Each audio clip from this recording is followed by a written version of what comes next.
Hi, I'm Charmaine Biabin. So, I'm from Binyan, Laguna. So, I'm a business owner.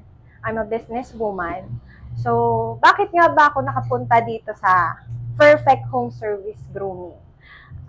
So, nag-enroll ako sa kanila ng training for 5 days how to do a basic grooming, how to properly do the basic grooming.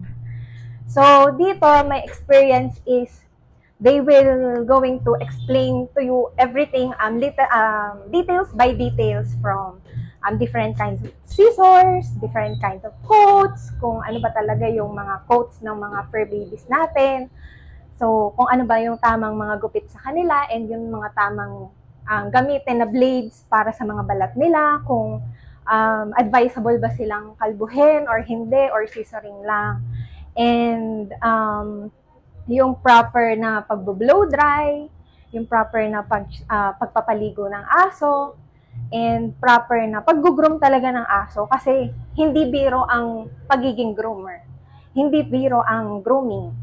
So, akala natin, me myself, akala ko nung una, porket marunong kang maggupit sa aso or sa pusa, marunong kang magpaligo ng aso or pusa, marunong kang magputol ng kuko nila, groomer ka na. Pero, oo, sige, groomer ka in general. But in reality, you're not a groomer.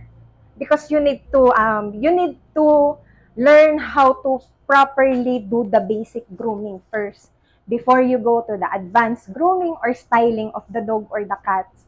So, it's very important to learn and to learn from the people who are knows properly how to properly groom.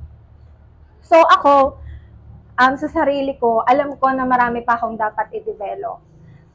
Hindi porket 5 days na nandito ka, na nagtitraining ka, is magaling ka na, is marunong ka na.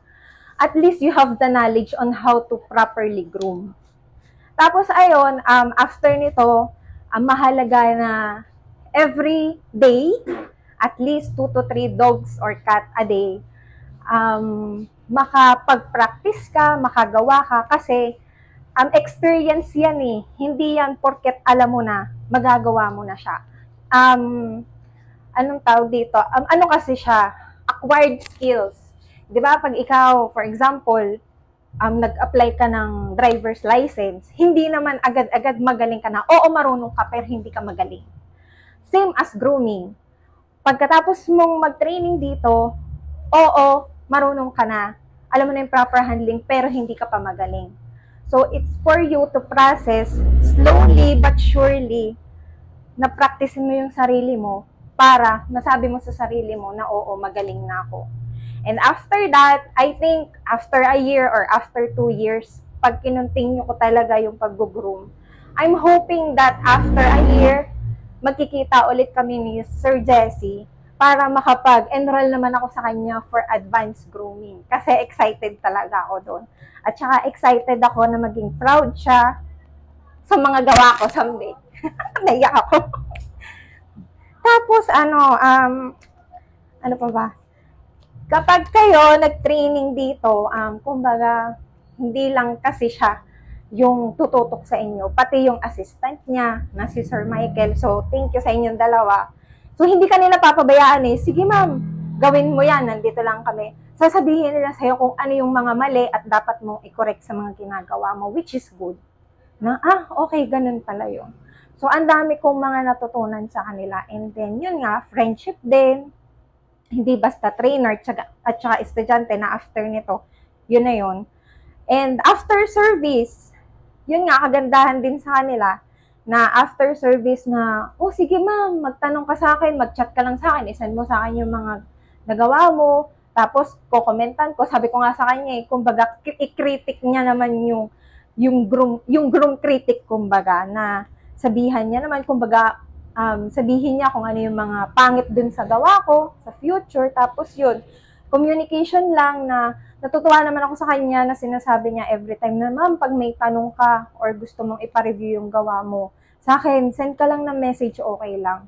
Which is na-appreciate ko.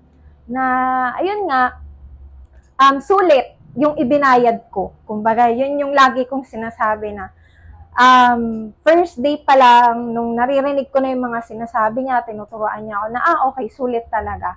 Huwag kang manghihinayang doon sa ibabayad mo sa kanya kasi sulit naman talaga kung yun naman talaga yung magpapagrow para sa business ko.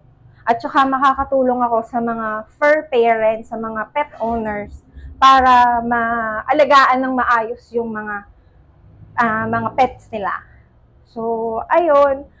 And thank you and sana kayo mag-inquire lang kayo sa kanila kung ano bang nararapat sa inyo na mga training talaga, makipag-communicate kayo sa kanila na, sir, ano ba to? Kailangan ba basic or advanced or styling na ba ako? Magsasuggest naman sila si Sir Jesse sa inyo kung ano talaga yung nararapat na training para sa inyo. So, yun lang. Sulit talaga. Kumbaga, ganon. Huwag kayong manghinayang sa ibabayad nyo. Kasi, yun nga, hindi porket may certificate, yun na yun. Pinaghihirapan. Yun lang. And thank you. I'm hoping that ma-experience nyo yung mga sinasabi ko dito ngayon sa video na to, yung magaganda kong naging experience sa business nila, na sa services nila.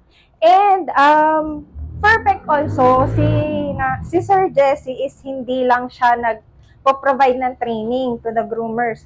So they are also providing a home service for your pets. Kung wala kayong time pumunta sa grooming station or sa groomers, dito mismo sa place nila, they can provide home services. So just message them in Facebook page, on their Facebook page, and then they will they will accommodate you naman nicely.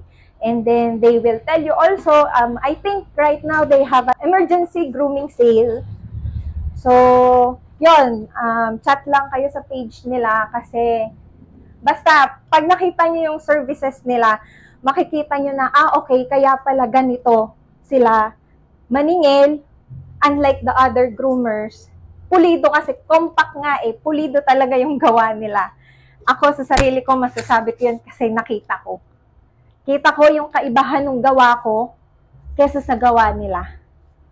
Which is, gusto nila na i-imply ko sa sarili ko, nagawin ko sa sarili ko, na i-apply ko dun sa mga pets na hahawakan ko. Yung katulad nung ginagawa nila. As in, pulido. From nails, from toes, from buntot, even the small details na lumampas yung isang hibla ng buhok. Talagang pinapakita nila sa'yo na dapat mong tanggalin yan. Na hindi sila lingas kugo, na hindi porket wala dun si owner, is hindi nila gagawin yung best nila. Ang sabi niya nga sa akin kahapon is, treat your clients na yun na yung huli yung pagkikita. So, ibig sabihin, dapat dun sa moment na yun, gawin mo na talaga yung best mo para mapaganda mo yung aso nila or yung pusa nila. Yun lang. Thank you and goodbye.